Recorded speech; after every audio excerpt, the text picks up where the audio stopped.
100 साल की सास। अरे मम्मी जी, थोड़ा उम्र के हिसाब से काम किया करो। कहीं कुछ हो गया तो लोग बोलेंगे बहू ने बूढ़ी सास का ध्यान नहीं रखा। बहू, तुम भी थोड़ा कम और धीरे बोला करो। कहीं चिल्लाते हुए कभी कुछ हो गया तो वही लोग बोलेंगे 100 साल की सास भली चंगी बैठी है और बहू बेचारी चलती बनी।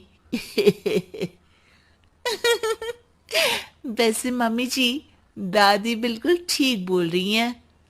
हैं? क्या ठीक बोल रही है? वो जो कुछ भी बोले वो सास है, पर तुम क्यों बोल रही हो? बहू होकर सास से जुबान लड़ाओगी क्या? ऐसा बोलते हुए निर्मला को धसका उठ जाता है। कहा था ना, मत चिल्ला मत चिल्ला। तुझे बिना सास और बहू से जुबान लड़ाए बिना शांति नहीं मिलती। अरे माँ, दादी की बात सुन लिया करो, तुम्हारे भले के लिए बोलती है ना। अरे कोई भला नहीं, इन्हें बस मुझे परेशान और शो ऑफ करने का शौक है। हाँ। चल झूठी। इस परिवार में 3 पीढ़ी की औरतें रहती है, जिनका हर समय कोई ना कोई अलग ड्रामा चलता ही रहता है, जिससे और किसी का पता नहीं, लेकिन सूरज बहुत परेशान रहता है।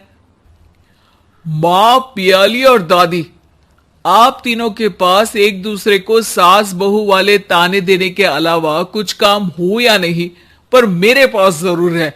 इसीलिए पियाली, जरा लंच ले आओ, मुझे ऑफिस भी जाना होता है। इस पर पियाली सूरज को लंच देती है और वो ऑफिस चला जाता है, जिसके बाद तीनों एक बार फिर अपनी बातों या कह लो कि नोक-झोंक में लग जाती हैं। इसी में दिन बीत जाता है। रात को सूरज के साथ उसके दोस्त भी खाने पर आते हैं। पियाली, मेरे कुछ दोस्त आए हैं। सॉरी, अचानक प्लान बना तो बता नहीं पाया। तुम जल्दी से डिनर बना दो ना। अरे वाह रे आलसी माँ की आलसी बेटी, पहले बिना बताए दोस्तों को घर ले आओ, फिर बोलो जल्दी से डिनर बना दो। इतनी जल्दी है तो खुद बना लो। अरे माता, सब बाद में दिखा देना, अभी खाना बना दो ना प्लीज। ऐसा बोल के सूरज दोस्तों के पास जाकर बैठ जाता है और पियाली डिनर की टेंशन में अपनी सास के पास पहुंच जाती है, जो अपने कमरे में आराम कर रही होती है। मम्मी, सूरज अचानक दोस्तों को घर ले आए हैं, क्या करूं अब? कुछ ऐसा बताओ ना जो जल्दी बन जाए और सर्व करते हुए भी अच्छा लगे। अरे रेस्टोरेंट से मंगा ले, दोबारा परेशान मत करना, सोने दे मुझे। इतने में दादी सास भी वहां आ जाती हैं। वाह, आलसी का आइडिया भी उसी की तरह बेकार है। कोरोना में बाहर से खाना मंगाएंगे। बहू, तुम सो ही जाओ, वही काम अच्छे से कर सकती हो। चल पियाली, मैं बताती हूँ क्या करना है। इस पर दादी सास पियाली के साथ मिलकर सारे मेहमानों के लिए खाना बनाती है, जिससे उन्हें ज्यादा मेहनत भी नहीं करनी पड़ती और सबका पेट भी भर जाता है। दादी के इस आइडिया से पियाली और सूरज बहुत इम्प्रेस हो जाते हैं। दादी, क्या यही खाना आपकी इस उम्र में इतना एक्टिव रहने और एंडलेस लाइफ का राज है? वैसे दादी ने आज तक राज किसी को बताया नहीं। इन्होंने ससुर जी तक को नहीं बताया, तभी तो वो ऊपर पहुंच गए और ये अभी तक यही है। तेरी सास मेरे ऊपर पहुंचने का ही इंतजार कर रही है, पर इस आलसी का ये सपना पूरा नहीं होने वाला। क्यों जी, अमर होने का वरदान लेकर आई हो क्या? अमर का पता नहीं, पर लगता है तुझसे लंबा जरूर जी लूंगी। इससे पहले कि दोनों सास बहू में कोई बहस शुरू होती, पियाली बीच में बोल पड़ती है। ठीक है, आप दोनों लड़ क्यों रही हैं? हम तो चाहते हैं कि आप दोनों हमारे साथ हमेशा रहें। पियाली की बातों पर दोनों शांत हो जाते हैं और उनकी लाइफ पहले जैसे चलने लगती है, जहां दादी सुबह जल्दी उठकर कुछ न कुछ काम करते हुए पूरा दिन बिताती है, तो वहीं निर्मला और पियाली लेट उठने से लेकर धीरे धीरे आलस में काम करना और जब मर्जी सो जाने से अपना दिन बिताती हैं। एक दिन निर्मला की सहेली उनके घर आती है। अरे क्यों रे निर्मला, कैसे चल रही है जिंदगी? सब बढ़िया, बस ये बुढ़िया ऊपर जाए तो ज्यादा अच्छा होगा। अरे ऐसा क्यों बोलती हो?